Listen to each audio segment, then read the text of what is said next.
Graça e paz, amados irmãos e amigos, nós estamos estudando a palavra de Deus sobre o tema Nos Últimos Tempos. E estamos fundamentando estes estudos na primeira carta de Paulo a Timóteo, capítulo 4, de 1 a 5. E nós vimos na primeira mensagem que nos últimos tempos, segundo a palavra de Deus, alguns se desviarão da fé em primeiro lugar. Em segundo lugar, alguns darão ouvidos a espíritos enganadores.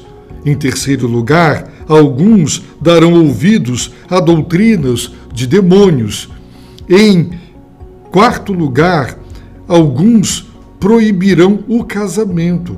E em quinto lugar, alguns ordenarão a abstinência de alimentos. O apóstolo Paulo compartilhou conosco que o Espírito Santo de Deus revelou, com certeza, através de profetas genuínos, bíblicos, da era do Novo Testamento. E o Espírito falou, revelou, ele disse, ele afirmou categoricamente para divertir a igreja, para a igreja não ser ingênua, para a igreja não se deixar enganar, envolver, seduzir, para que a igreja advertida vigiasse e orasse. O apóstolo Paulo adverte ao pastor Timóteo para que ele tome conta, ele proteja a igreja, ele proteja-se a si mesmo como pastor e ele proteja a sã doutrina das corrupções, dos desvios, das subtrações e dos acréscimos dos hereges. E o Espírito Santo de Deus havia revelado sobre os últimos tempos o que aconteceria e o que significam os últimos tempos.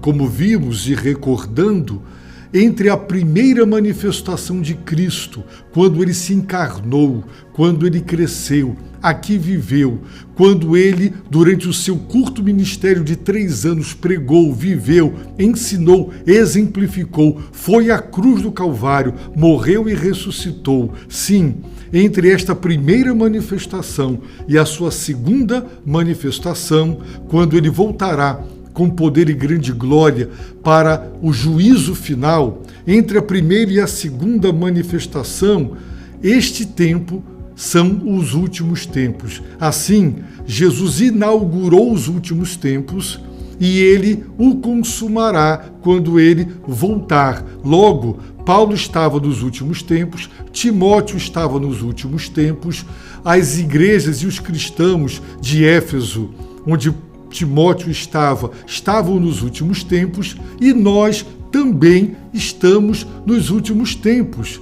E o apóstolo, portanto, está descrevendo os acontecimentos que aconteceriam nos últimos tempos, que aconteceram nos tempos de Timóteo, da igreja de Éfeso, e estão também acontecendo em nossos dias.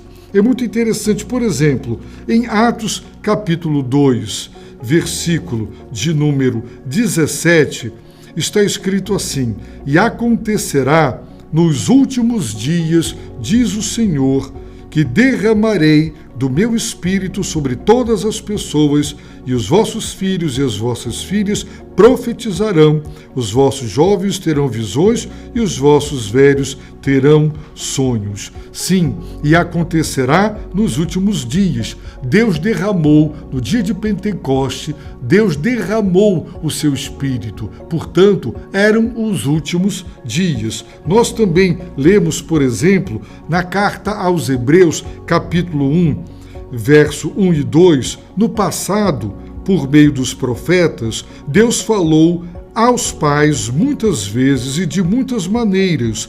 Nestes últimos dias, porém, ele nos falou pelo Filho, a quem designou herdeiro de todas as coisas e por meio de quem também fez o universo. Observem no texto bíblico que nos últimos dias ele nos falou pelo Filho. Então, no tempo do Senhor Jesus, eram os últimos dias. Nós encontramos em 1 Pedro, capítulo 1, verso de número 20, o apóstolo Pedro dizendo no verso 19: mas fostes resgatados pelo precioso sangue, como de um cordeiro sem defeito e sem mancha, o sangue de Cristo, conhecido já antes da fundação do mundo, mas manifestado no fim dos tempos em vosso favor.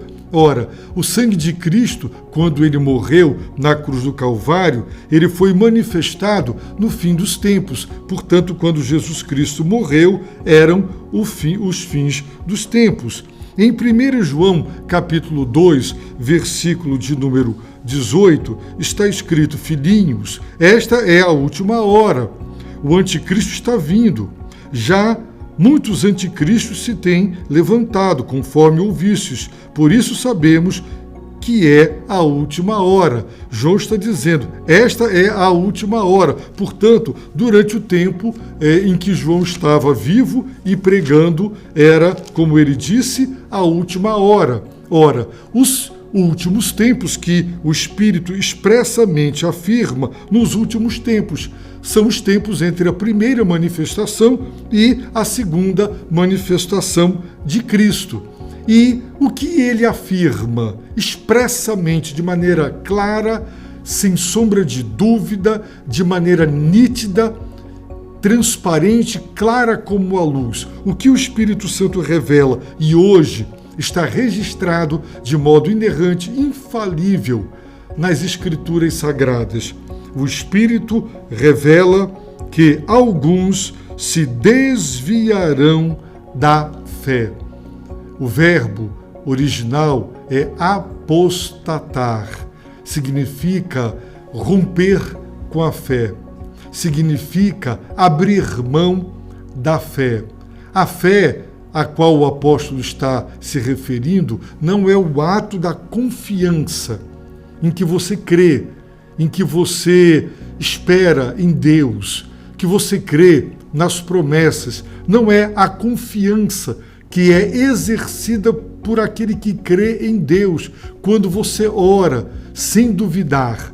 Aqui a fé está se referindo à doutrina, ao corpo doutrinário, às crenças, a tudo quanto nós cremos, ao conteúdo, no que cremos, no que colocamos a nossa fé. Se cremos, cremos em algo, em alguma coisa. A fé cristã, as doutrinas cristãs, as verdades reveladas por Deus. Nos últimos tempos, diz o apóstolo, alguns apostatarão, abandonarão a fé, a verdade de Deus, a sã doutrina. E é o que nós estamos vendo. Quando você ouve igrejas, pastores que se dizem cristãos, que alegam estar em Cristo, mas quando você ouve o que estão pregando e o que estão dizendo, você percebe claramente que há uma apostasia, há um rompimento. Por exemplo, pastores que afirmam que a Bíblia precisa ser revista, atualizada, pastores que afirmam que suas igrejas agora elas são inclusivas, porque não querem rejeitar ninguém, desvios da fé, negam, por exemplo, a divindade do Filho de Deus, de Jesus Cristo, negam a sua humanidade. Doutrinas, igrejas que se apresentam como cristãs, que usam a Bíblia, mas negam a natureza humana, a natureza divina da pessoa bendita de Jesus Cristo, o Filho de Deus. Negam, por exemplo, a soberania absoluta de Deus a respeito da sua onisciência, por exemplo, negando que Deus conheça o futuro. Se o futuro ainda não se deu, Deus não pode saber o que não existe, negando sua onisciência, o chamado teísmo aberto, e tantos outros rompimentos com a sã doutrina. É isso que o Espírito Santo está revelando e nós precisamos estar atentos, porque isso acontecerá. Também está sendo revelado pelo Espírito Santo que alguns darão ouvidos a espíritos enganadores. Eles inclinarão seus ouvidos, eles prestarão atenção, eles darão crédito. Existem pessoas que estarão abertas, serão cordiais, receptivas, sabe o quê? Para espíritos enganadores. Essas pessoas darão ouvidos. Esses espíritos enganadores, eles falarão. Como? Se são espíritos? Através de pessoas, através de pregadores, através de pregadoras, através de supostas novas revelações. Nós cremos que a Bíblia é a palavra de Deus, suficiente. Nós afirmamos que ela é inerrante, que ela é infalível, que ela é inspirada, mas também que ela é absolutamente suficiente. Não existem novas revelações. Depois que o Novo Testamento foi completo, não houve mais nova revelação de Deus através de quem quer que seja. Portanto, toda igreja que fundamenta sua doutrina em supostas novas revelações, está dando ouvido a espíritos enganadores. Assim, Timóteo não deveria escutar esses espíritos através de homens. Não deveria inclinar seus ouvidos, prestar atenção, dar crédito, dar espaço na igreja para que esses espíritos malignos, espíritos enganadores, sedutores, sagazes, a artimanha, a estratégia deles é a mentira. Você só consegue enganar como? Com mentira. Só através da mentira é que você produz o engano.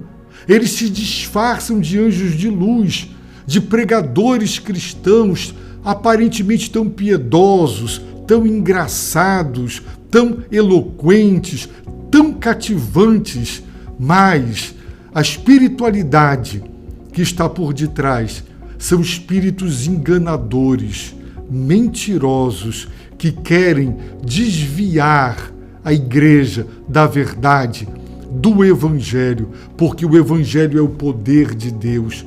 O Senhor Jesus disse: Pai, santifica-os na verdade, a tua palavra é a verdade. Por isso, a mentira satânica que engana, que ilude, que desvia e que gera apostasia, infelizmente, nos últimos dias, alguns, graças a Deus, alguns, nem todos, eles darão ouvidos e prestarão atenção. E a Igreja Batista de Constantinópolis, através deste ministério Palavra da Cruz, através do seu ministério da Palavra, ela está comprometida com o Evangelho.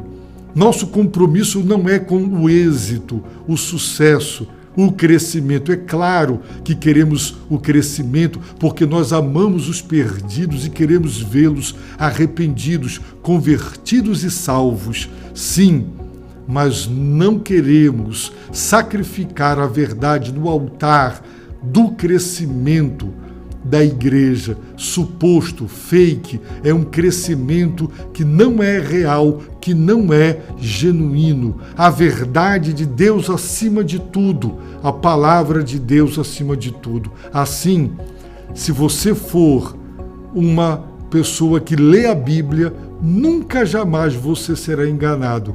Basta ler, estudar e crer na palavra de Deus. E eu oro para que Ele te dê discernimento e para que a palavra te conduza a Cristo e você saiba que não há esperança em nenhum outro, só Jesus Cristo salva.